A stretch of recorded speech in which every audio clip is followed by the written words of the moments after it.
Olá, eu sou o César Ramos, esse é o Dextravox. Hoje é dia 25 de julho e o tema desse vídeo de hoje é: sem as Forças Armadas não haveria democracia. Vamos ver isto. Após o fim dos governos dos generais militares, em 1985, os militares das Forças Armadas retornaram aos quartéis e passaram a se dedicar exclusivamente à sua atividade fim, isso é, a instrução da tropa e tal.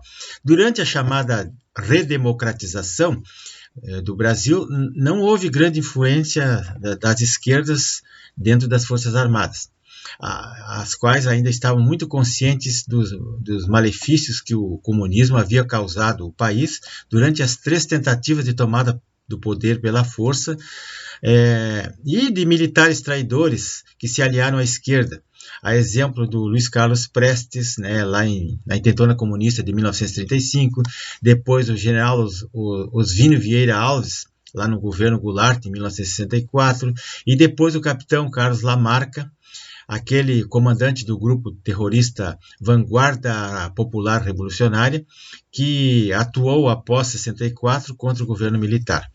Então, os militares foram de volta para a caserna. Depois veio o revanchismo contra as Forças Armadas, já no governo Fernando Henrique Cardoso, que era um ex-terrorista, um ex-autoexilado. E quando ele começou a indenizar familiares de terroristas, criaram uma lei para indenizar ex-terroristas, como Carlos Lamarca, Carlos Marighella, cujos familiares receberam indenizações milionárias.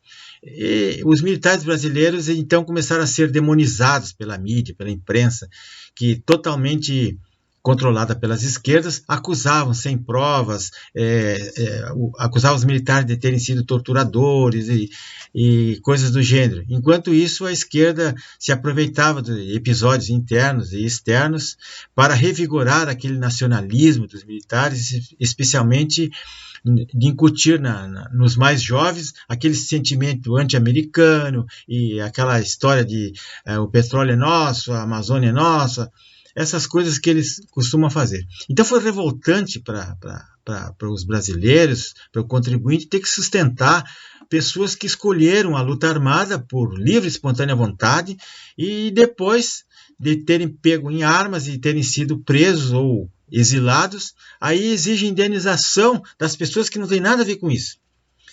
Bom, a partir de 1990, então, Fernando Henrique apertou ainda mais o cerco contra as Forças Armadas. Com a criação do Ministério da Defesa, tirou os generais da expressão política, tornando os antigos ministros militares em meros comandantes lá de tropas singulares, sob a ordem de um ministro da Defesa civil e comunista ainda.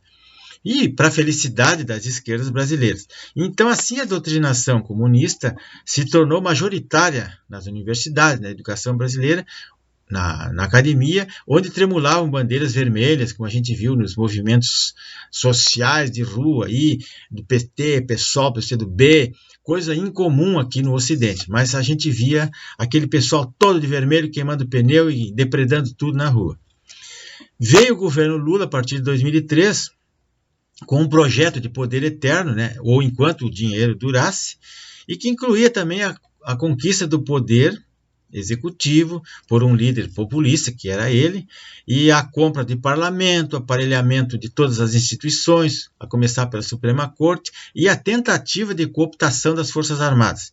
E depois veio a Comissão da Verdade para complementar, para punir os militares e constrangê-los ainda mais, acusando de coisas que eles não fizeram. Se apenas 1% das Forças Armadas participaram lá no tempo da luta armada no serviço de inteligência ainda. Não foi bem essa história.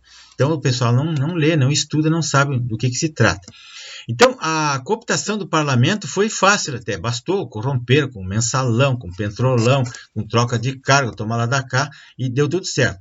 O STF foi sendo aparelhado aos poucos com a nomeação de advogados do partido para ministros que ficaram quase que subordinados ao executivo, devendo obrigação para o executivo.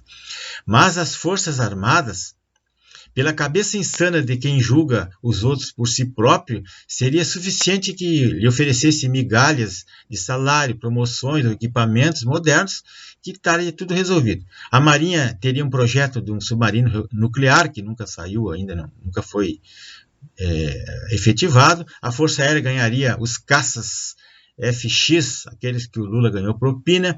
Só faltava acenar um pouco de recursos, de migalhas e promessas salariais que estaria tudo cooptado. Não foi bem assim. O Exército, por exemplo, que é maior do que as outras forças, é mais diversificado, só tinha um incipiente projeto de um tanque, de um blindado, e foi dada a liberdade para que desenvolvesse projetos necessários para efetivar a sua operacionalidade.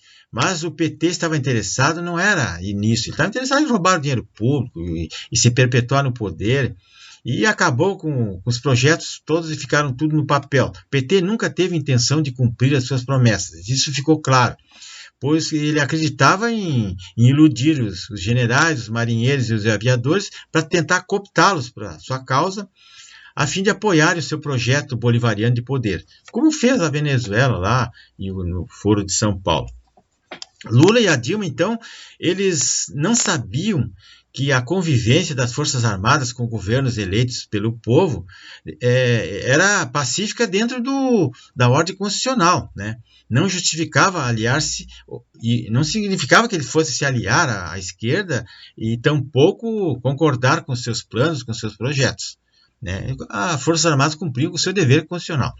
Quebraram a cara, pois isso ficou provado até nos relatórios das teses do PT, que foi escrito em 2015, que apontou o fator do fracasso do PT de não terem conseguido subornar os militares para o seu projeto de poder, como fizeram lá o Hugo Chávez, lá, o Maduro lá na Venezuela. Eles não conseguiram cooptar as Forças Armadas. A esquerda nunca vai aprender que as Forças Armadas elas são, ou sempre foram, ou sempre serão as mais poderosas garantidoras da democracia no país. Embora hoje o país esteja sobre instituições aparelhadas ou até corrompidas, a esquerda não pôde computar e nunca conseguirá computar o esteio da nação, que são as Forças Armadas, que pode salvar o povo de uma guerra civil ou pode salvar o povo de toda e qualquer agressão interna ou externa. Então, o que provocou a falência das instituições que a esquerda fez, isso aí pode até ser resolvido num futuro aí por um 142, não se sabe ainda. Não fosse as atividades do Twitter do general Vilas Boas, lá no tempo do governo do PT, como eu coloquei na capa do vídeo, eu não sei, hoje seríamos uma Venezuela. Então, pessoal, para comentar aqui, tem um filme muito interessante, um filme polonês chamado Katyn, que é no tempo que a Polônia foi invadida pela União Soviética, por um lado, e pelo outro lado pelos nazistas. Então foram apreendidos milhares de militares, 20 mil militares de baixa patente e 4.500 oficiais generais. Então esses caras foram todos levados para a União Soviética e lá executados. Todo mundo sabe dessa história, né? E parece mentira que os oficiais não reagiram. Foram embarcados num trem e levados para lá, e eles achavam que o governo iria socorrê-los, ou que a Alemanha iria tomar as dores deles, ou que a União Soviética iria defendê-los, ou a Inglaterra iria intervir.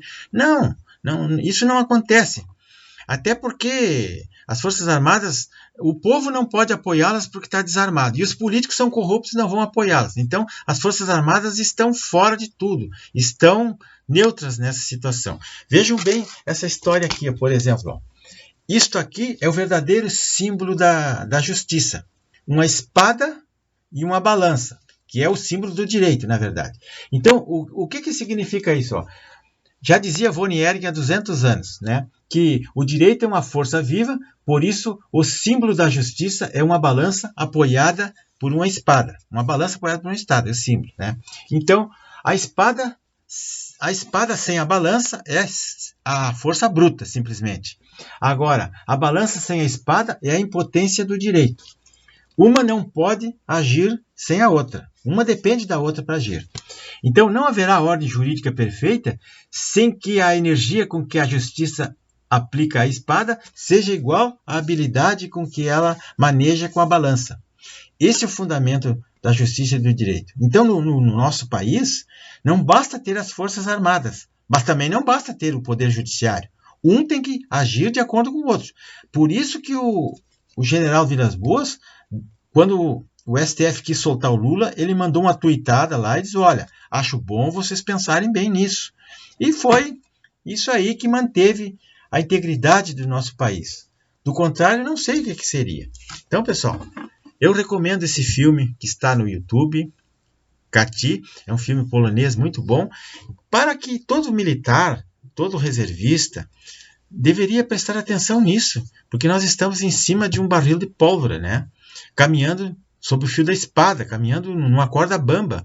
Então a gente tem que saber qual é a sua função e o seu poder, e fazer com que a esquerda respeite as Forças Armadas. Que as Forças Armadas, bom, parece que esses hackers aí que estão invadindo o celular, toda essa bandidagem aí, não sei se conseguiram hackear os telefones dos generais. Eu espero que eles tivessem tido o bom senso de não fazer isso. Obrigado a todos.